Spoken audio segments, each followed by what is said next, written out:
Muchas gracias por la introducción y muchas gracias a Mercer ONO por la invitación a este simposium. Os tengo que felicitar por la organización, que es excelente, por las charlas que habéis organizado, y la verdad es que para mí es siempre un placer venir a México. He venido ya muchas veces, es una ciudad que me gusta mucho. Ayer tuve la suerte de ir a comer tacos por la noche y fue espectacular, la verdad. Merece la pena, solo por venir a comer los tacos ha merecido la pena. Bueno, hoy vais a acabar realmente aburridos de mí porque tengo 3 charlas. Entonces espero que podáis disfrutar de ellas y que aprendáis algo de nuestra experiencia en el IBI. La primera de la que os voy a hablar, porque bueno, yo he estado muchos años trabajando en andrología, aunque soy embriólogo, voy a intentar haceros un repaso de los últimos avances que tenemos en el campo de la selección espermática y qué es lo que tenemos nuevo que podemos aportar en el laboratorio, o quizás pueda ser una herramienta de futuro o ya una realidad, y hablaros un poco de la experiencia. Bueno, perdonad que las diapositivas estaban en inglés inicialmente. Además, yo vi todas las presentaciones, las ponía en inglés, lo cual me sorprendía, pero bueno, también hay ponentes extranjeros. Aunque eres italiano y entiendes casi perfectamente el español, casi podríamos hablar en español y en italiano. Pero bueno, así lo hacemos más internacional. Bueno, el tema es que un aspecto evidente es que por mucho que nosotros pretendamos mejorar nuestros resultados, y aquí hay un ejemplo simple de lo que sería la tasa de embarazo en el IBI, haciendo inseminación artificial y comparando distintas concentraciones, por mucho que nosotros inseminemos con más espermatozoides móviles, llega un momento que no mejoramos. Es decir, hay un límite en los resultados clínicos, consecuencia de las propias limitaciones de la técnica o las propias limitaciones de la selección espermática. O sea que no es cuestión de número. No es un factor limitante, a diferencia de lo que es el ovocito, y después el espermatozoide como tal, a la par que también como tal el ovocito, es una célula única porque cada célula es diferente, cada espermatozoide es diferente del otro, por el simple proceso de la meiosis. Y además es un proceso de selección natural en el que participa mucho el espermatozoide, porque es un proceso de competencia entre muchos de ellos para llegar al ovocito, conseguir la fecundación. Entonces es evidente que no tenemos un problema de número y que tener más no es la solución. O sea, aumentar la producción espermática, obviamente, excepto en aquellos casos donde no hay espermatozoides, pues no es la solución.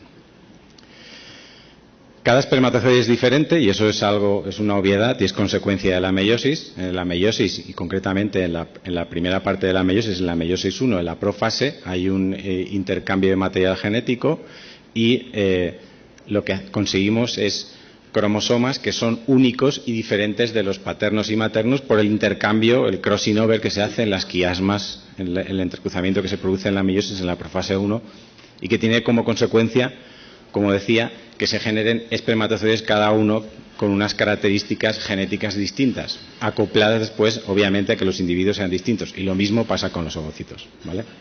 Entonces, bueno, yo me tomé la libertad de utilizar esta diapositiva de vuestro compañero de Mercer ONO, Diego Ezcurra, que habla de todo, o sea, la reproducción asistida como un global y los distintos pasos en los que nosotros podemos mejorar, tenemos alternativas y hay futuro y hay campo para el desarrollo. La verdad es que estaba pensando mientras hablaba que da gusto poder hablar en castellano y dar una presentación en castellano, porque últimamente todas las hago en inglés y así nos podemos entender mejor, aunque todo esté en inglés en la presentación. Bueno, pues tenemos la parte de la estimulación, de la que ya ha hablado Renato, pero después también tenemos la parte que tiene que ver con la obtención de los espermatozoides y de los ovocitos, que obviamente en el caso de los espermatozoides normalmente es muy simple por el eyaculado, pero también a través de biopsia de testículo o de biopsia de epidídimo. Después está el tema de la obtención de ovocitos a través de la aspiración folicular. Todo el concepto de análisis de semen, también de análisis de los ovocitos, de lo que también hablaremos en siguientes presentaciones. Todos los conceptos que podemos aplicar para seleccionar al mejor espermatozoide, para seleccionar. En el caso del ovocito no es el caso porque todos los ovocitos los vamos a utilizar, aunque hay países donde nos puede interesar seleccionar. Después un buen método de fecundación. Después buenos métodos de incubación. Mejora en la observación y la selección. De eso os voy a hablar mucho y después en las presentaciones que voy a dar de time lapse. Y Y después, bueno, obviamente la transferencia, donde el ginecólogo también tiene un papel muy importante, porque podemos ser un laboratorio estupendo, pero después el ginecólogo la cánula no la pone por donde la tiene que meter bien, o hace mal la transferencia, mal vamos, ¿vale? Tenemos ahí un fallo y después, por supuesto, siempre la culpa es del biólogo, ¿vale? Pero obviamente es muy importante la parte del ginecólogo. Entonces, todo esto es un global. Y ahora me voy a centrar solo en la parte de la selección espermática y qué es lo que quizás tenemos ahora de futuro, de aplicación real. Bueno, esta diapositiva que la utilicé mi compañero Nicolás Garrido, todo este trabajo que os voy a enseñar ahora, gran parte de él forma parte de la tesis de una compañera mía que se llama Laura Romani, que es bióloga, embrióloga del IBI. Bueno, el tema es que es difícil ser un espermatozoide exitoso, como pone ahí, porque bueno, hay muchos problemas, que bueno, yo os he puesto ejemplos de publicaciones nuestras y de otros grupos, porque el espermatozoide entra en apoptosis, tiene fragmentación del ADN, se le oxida el ADN y también tiene estrés oxidativo,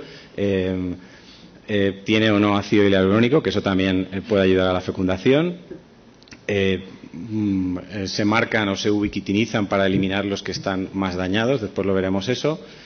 También está el PAF, el Pathway Activated Factor, que también es los espermatozoides que tienen su receptor parece ser que tienen mejor movilidad. Y después está todo el tema de que pueden expresar diferencialmente distintos genes, aunque la expresión génica en el espermatozoide es cuestionable, pero bueno, la aportación de RNA al ovocito puede ser importante en las primeras etapas del desarrollo. Es decir, hay muchos aspectos biológicos del espermatozoide que pueden condicionar que sea o no un espermatozoide bueno, ¿vale? Y aquí una buena revisión que escribió mi compañero Cristóbal Aguilar, que hablaba de marcadores de fertilidad masculina y concretamente del daño del ADN. Entonces, es difícil ser un buen espermatozoide o ser exitoso y después incluso es mucho más difícil identificarlo simplemente por la morfología y por la microscopía de contraste de fases que aplicamos para la selección de los espermatozoides, ¿vale? Todos nos parecen, muchos de ellos, muy parecidos y es difícil identificar cuál es el espermatozoide bueno.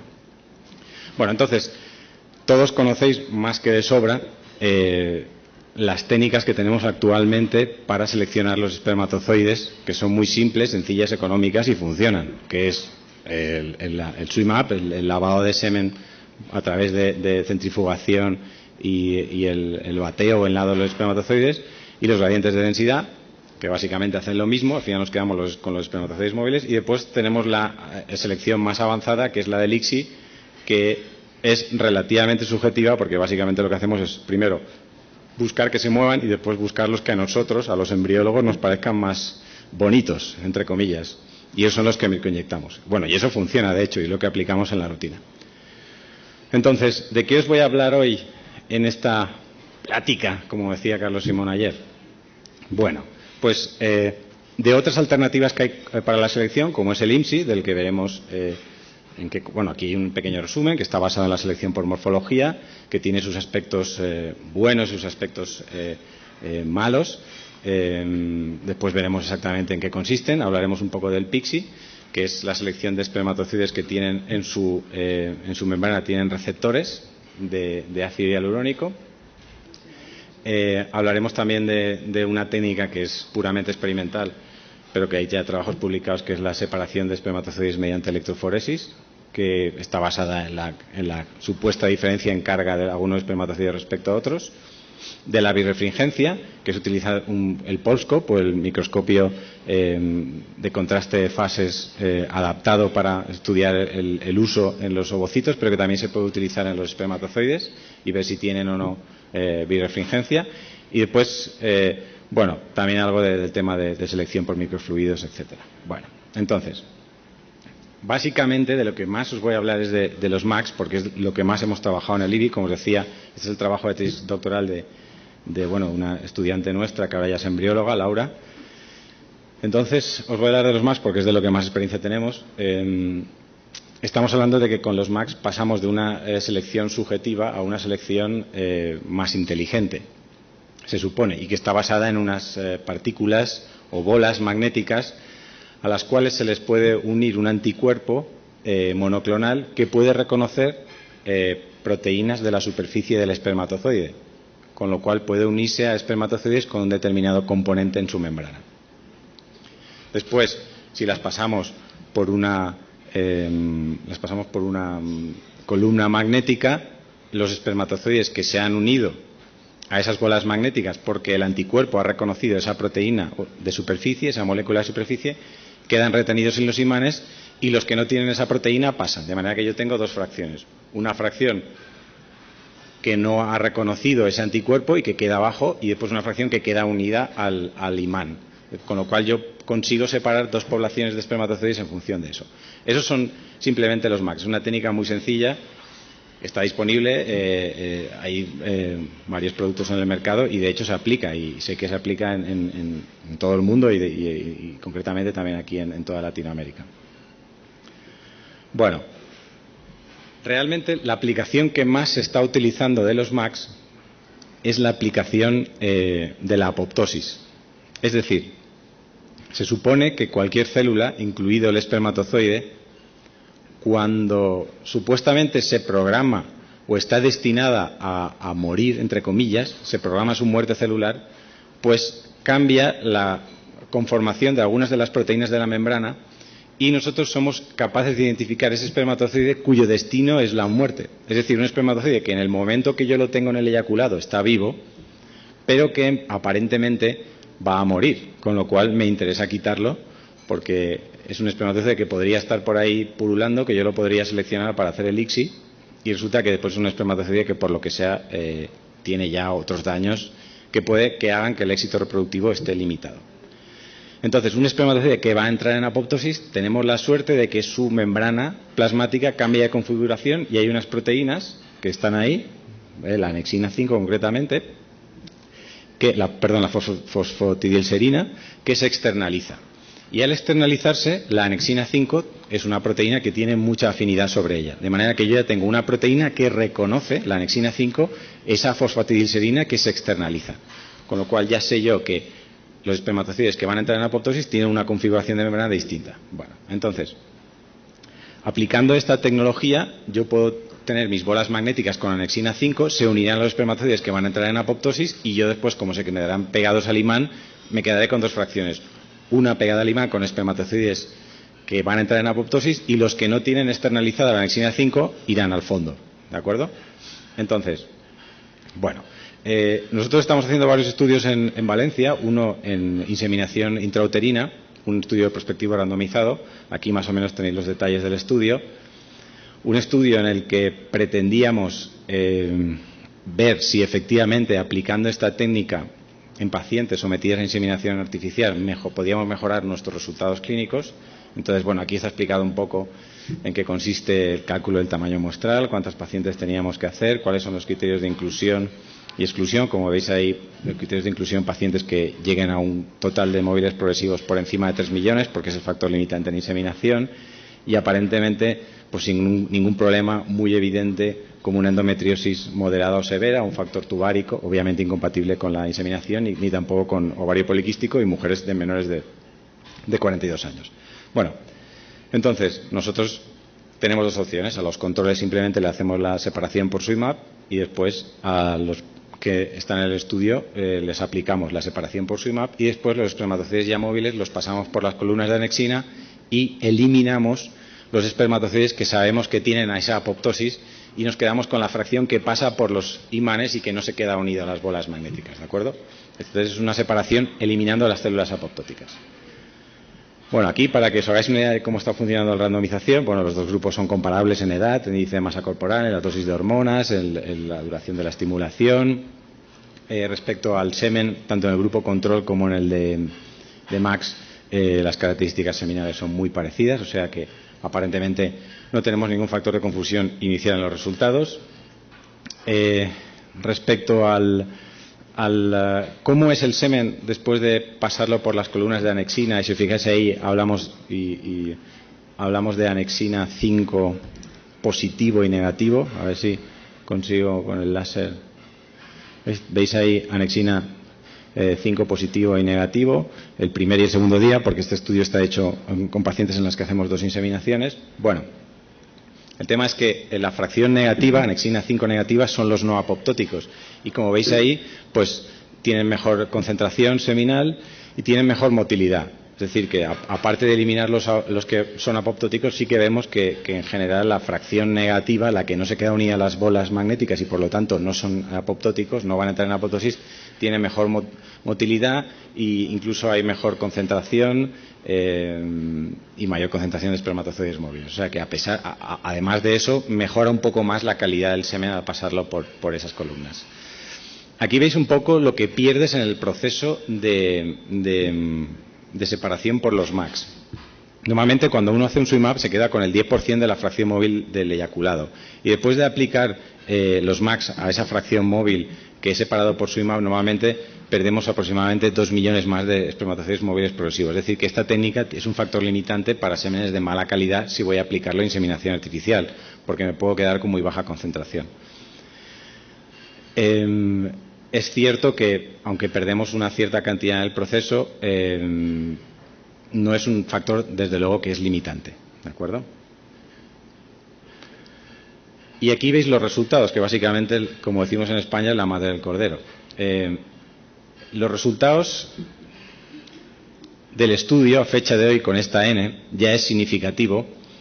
Y como veis, en el grupo de MACs tenemos una tasa de embarazo clínico de un 24% y de un 5% en el grupo control. Obviamente esto es significativo, pero claro, lo que preocupa es esa tasa de embarazo del 5% en el grupo control, que es muy baja. Esto yo lo he visto ya muchas veces, sobre todo cuando me presentan los datos de los estudios del INSI y los papers que hay publicados, ves que las tasas de embarazo del grupo control son extremadamente bajas, lo cual te hace pensar en el estudio. El estudio no está acabado, le quedan aproximadamente el 50% de los pacientes por hacer, ahora lo veréis.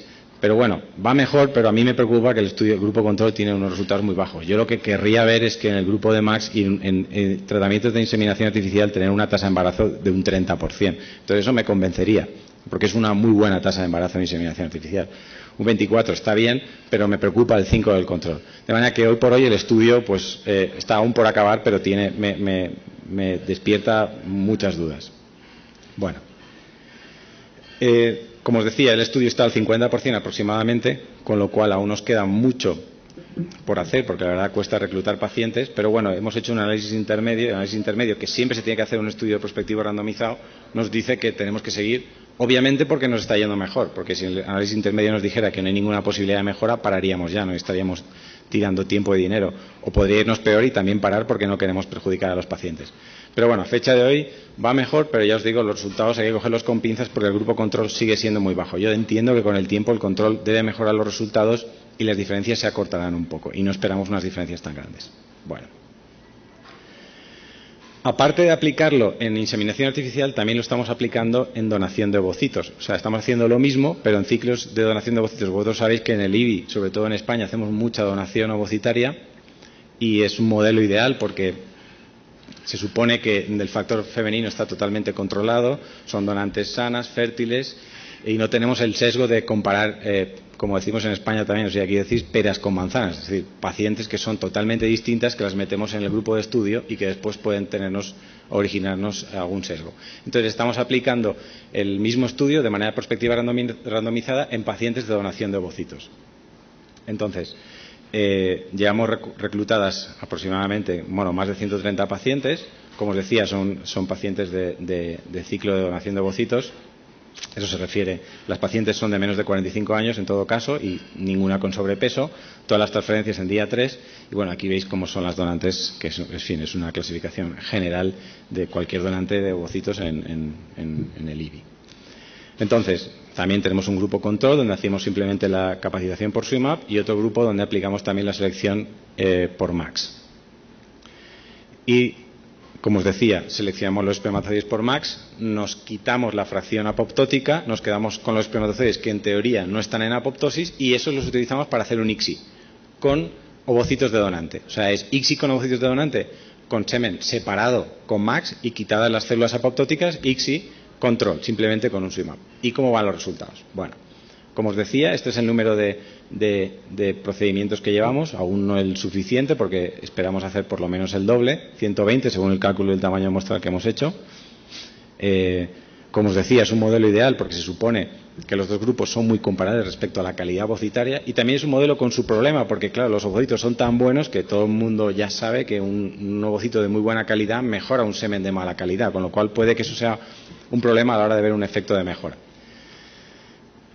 Lo primero que hemos estado viendo es cuál ha sido la tasa de fecundación, la tasa de calidad embrionaria, o sea, la proporción de embriones óptimos en día 2 y en día 3.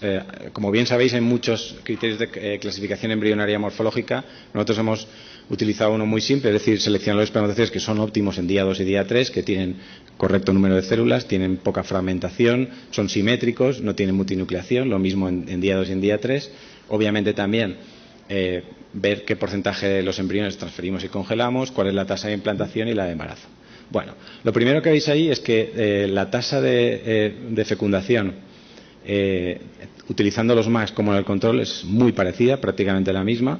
Después la simetría de los pronúcleos también es muy parecida, o sea, no vemos nada diferente en el score pronuclear. Y ya si vamos a pegarle un vistazo a lo que es la calidad embrionaria en día 2 y en día 3, el número de blastómeras, la fragmentación, la simetría, la multinucleación, la proporción de embriones óptimos es exactamente la misma utilizando los MACS que no, ¿vale? Y después, en día 3, lo mismo, el número de células, el porcentaje de fragmentación embrionaria, la simetría, la proporción de embriones óptimos también es exactamente la misma utilizando o no los MACS. O sea que ya, a bote pronto, lo que es la calidad embrionaria es muy parecida en los dos casos. No vemos ninguna mejora.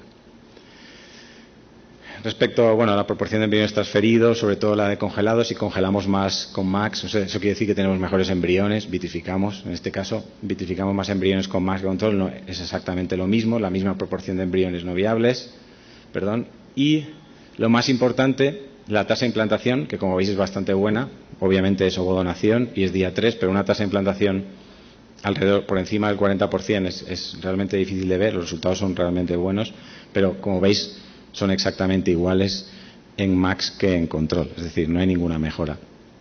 Y después esta es la tasa de embarazo evolutivo, ni siquiera, por eso la tasa de implantación es más alta, o sea, ahí hemos quitado los abortos clínicos también. Es exactamente la misma en el MACS que en el control, es decir, no mejora para nada. Al contrario, incluso parece que el control va mejor. Bueno, entonces, a fecha de hoy, con esos resultados y teniendo en cuenta que no hemos acabado, hemos hecho un análisis intermedio y el análisis intermedio nos dice que tenemos que seguir hasta acabar el estudio para efectivamente demostrar que no va mejor o va igual o incluso va peor. Pero a fecha de hoy parece ser que no mejoran los resultados en ovodonación. Entonces, os he enseñado dos ejemplos. Inseminación intrauterina, utilización de los MACS. Parece que mejoramos los resultados. Obviamente es una técnica menos invasiva. Yo dejo el espermatozoide en el útero y él tiene que llegar al ovocito y ahí parece que mejorar la selección puede ser de ayuda. Pero en el caso de hacer un ICSI y sobre todo en ovocitos de muy buena calidad, no parece que la utilización de los MACS mejore en algo o aporte algo. ¿De acuerdo? Obviamente, también estos pacientes están seleccionados sin ningún tipo de criterio. Después podríamos entrar si teníamos que aplicar el MACS a pacientes con fragmentación del ADN, etcétera. Pero a fecha de hoy, como no lo tenemos claro, ha sido con cualquier tipo de paciente. Bueno, entonces, ¿qué podríamos hacer con los MACS aparte de la apoptosis? Bueno, pues en función de la literatura, y os he puesto aquí ejemplos de artículos publicados con un proyecto que llevamos en marcha con los microarrays en semen, pues bueno, utilizando los microarrays en semen vemos que hay genes que están diferencialmente expresados entre aquellos pacientes que consiguen o no el embarazo. Y entonces podríamos atacar ese tipo de moléculas y ver si seleccionando esas conseguimos mejorar los resultados, porque a fecha de hoy la gente utiliza el MACS pero exclusivamente para la apoptosis, pero hay muchas más opciones. Entonces, cualquier candidato, lo interesante de los MACS, o sea, aquí os he puesto el ejemplo de la apoptosis, pero esto no es el fin de los MACS, o sea, hay muchas más opciones. Entonces, empezamos por la apoptosis porque es la que todo el mundo conoce y la primera que se publicó. Pero lo bueno de esta técnica es que yo puedo pensar en cualquier molécula que esté relacionada con la fertilidad, que esté presente en el espermatozoide, que esté esa proteína, esa molécula esté localizada en la membrana externa y que tenga un anticuerpo que la reconozca. Entonces, teniendo esas tres condiciones, yo voy a poder aplicar la tecnología de los MACS, ¿de acuerdo? Porque voy a poder unir una bola de magnética con el anticuerpo, pegarlo al espermatozoide y separarlo. Entonces, os pongo ejemplos. Trabajos que están haciendo en algunas clínicas IBI como en IBI Bilbao. Están utilizando como selección la ubiquitina. ¿Por qué? Porque hay estudios que dicen que después de la producción espermática, sobre todo en el epidídimo, los espermatozoides se marcan con esa ubiquitina y aquellos que la tienen están como etiquetados para ser eliminados en el epididimo. De manera que diríamos que aquel espermatozoide que tiene superficie ubiquitina es un espermatozoide que se supone que estaba destinado a eliminarse y que el proceso no ha funcionado bien. De manera que nosotros podríamos eliminar esos espermatozoides con ubiquitina, tanto del eyaculado, incluso de testículo, porque ahí ni siquiera han pasado por el corte, entre comillas, por la eliminación del epididimo y podríamos eliminar esas moléculas, ¿vale? Bueno, esto es un ejemplo. Otro ejemplo, pues la fosfolipasa 2. Bueno, es una proteína que es difícil saber exactamente, es una proteína que está relacionada con los mecanismos intracelulares de señales en la célula, en el espermatozoide. Su función no es muy conocida, pero nuestros resultados de los estudios de microarrays nos dicen que está downregulated, está menos expresada, de manera que nosotros también podríamos utilizarla para seleccionar en aquellos casos que queremos conseguir el embarazo. Es otro ejemplo de lo que podríamos obtener utilizando los MACs y con los datos de los arrays. Del tema del PAF, del Platelet Activating Factor, también hay muchos trabajos publicados.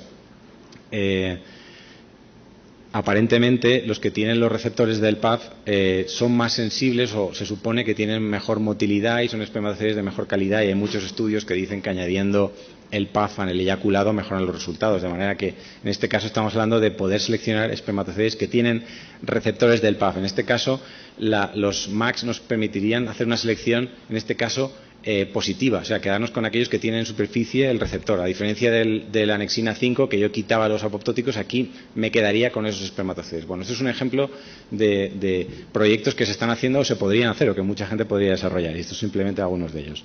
Otro es, por ejemplo, la estabilina 5, que también es una proteína de señalización celular, ¿de acuerdo? Son ejemplos. Con el tema de los MACs podríamos ir incluso a selecciones más complejas y podríamos hacer selecciones sucesivas, es decir, por ejemplo, primero eliminar los que tienen anexina 5, después quedarme con aquellos que tienen el receptor del PAF. Es decir, ahí podríamos hacer sucesivas rondas de selección mediante los MACs y quedarnos con el mejor espermatozoide. Con ello lo que haríamos es progresivamente eliminar aquellos espermatozoides que no tienen las características que nosotros tenemos. Esto podría ser una aplicación futura. Obviamente no es, bueno, se podría hacer ya, pero no tenemos ninguna evidencia científica de que funcione, pero es algo que está ahí disponible.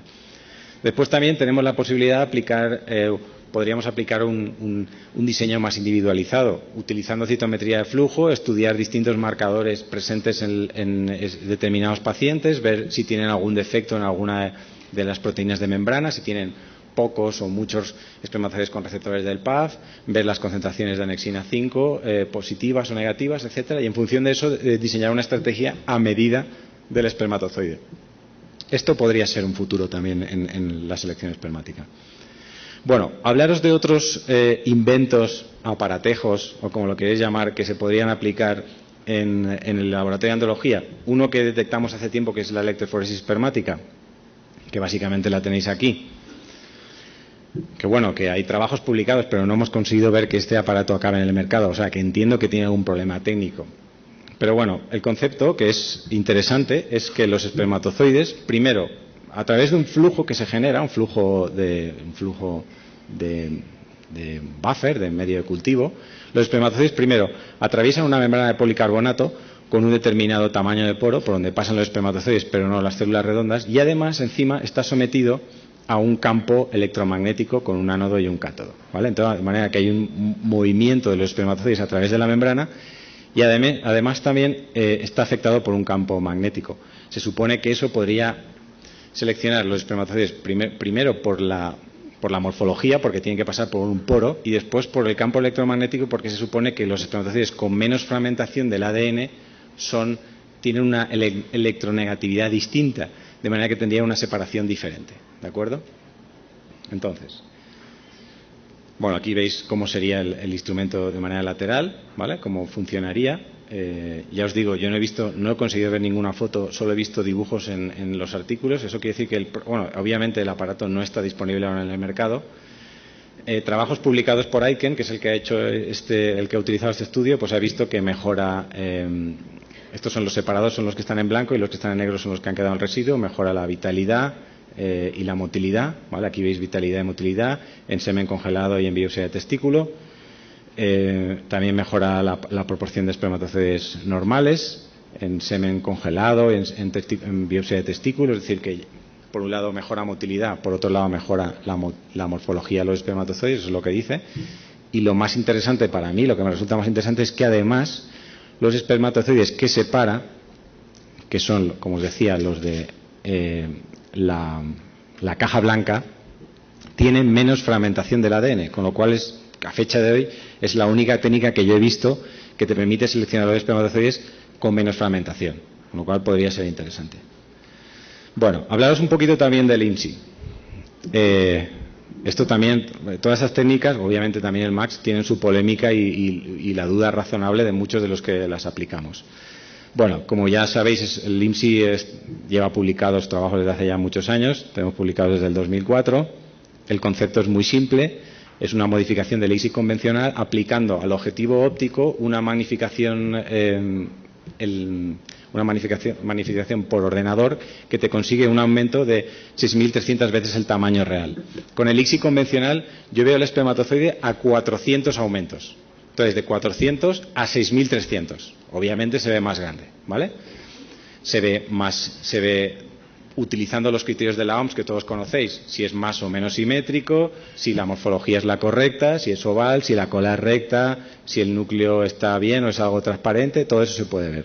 Os he puesto un vídeo que si podéis dar al clic, le dais al centro de la pantalla, os lo agradecería. Bueno, esto lo hemos sacado de... Nosotros en el IBI tenemos el OTAX, que es parecido no es el Leica, que es el bueno. Este es una adaptación del Olympus. Lo interesante de este es que lo puedes adaptar a tu microscopio convencional y es mucho más económico y el aumento es muy parecido. Y bueno, ahí veis lo grande que se ve el espermatozoide. Se ve mucho más grande y se supone que puedes seleccionar mejor, ¿vale? Es simplemente cuestión de tamaño, ¿vale? Nada más. Experiencia nuestra, obviamente veréis muchos trabajos publicados con resultados fantásticos. Nuestra experiencia en tratamientos de ovodonación en pacientes de buen pronóstico donde no hay ningún factor seminal evidente, es decir, en aquellos casos que el paciente viene y dice, oye, que quiero un IMSI. ¿Pero por qué? No, porque lo he visto en la web y quiero que me lo hagan. Bueno, pues tú lo aplicas, sobre todo es que ese problema, entre comillas, lo tenemos nosotros, pacientes que vienen, sobre todo franceses, que vienen y quieren el IMSI sí o sí. Aunque no sepan como han visto que selecciona mejor, pues bueno, nosotros lo hemos aplicado en pacientes de ovodonación y como veis ahí, en los resultados, estos son datos de IBI Madrid, de mi compañero Fernando Bronet, pues son exactamente los mismos. O sea, no vemos ninguna mejora ni en tasa de implantación, ni embarazo clínico, ni tasa de fecundación, etcétera, ni tampoco en los resultados de la calidad de los embriones, ni nada por el estilo. Es decir, no vemos ninguna mejora en ovodonación.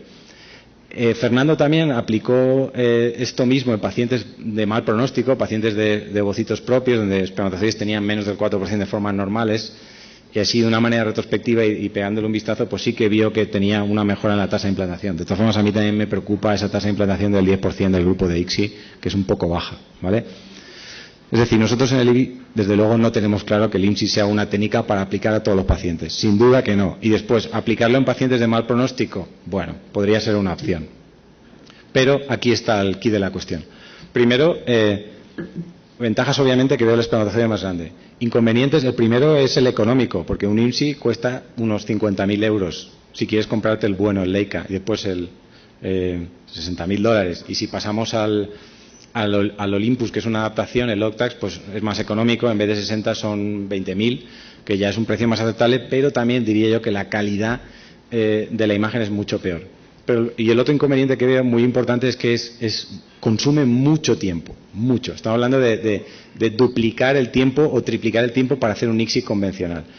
Y necesitas 2 embriones para hacerlo, o sea que es un caso de elevado coste y obviamente no está aplicado, no se debería aplicar a todas las pacientes y cabría ver si es aplicable a aquellos casos donde el semen es de muy mala calidad. Pero ojo, el hecho de aplicarlo a semen de muy mala calidad implica que aún tengo que aplicarle más tiempo. Porque fijaros, una muestra de biopsia de testículo donde hay muy pocos espermatozoides y encima tengo que observarlos por IMSI e intentar seleccionar el mejor, puedo estar 5 horas buscando espermatozoides. O sea, es de locos y a ver si realmente eso nos mejora los resultados.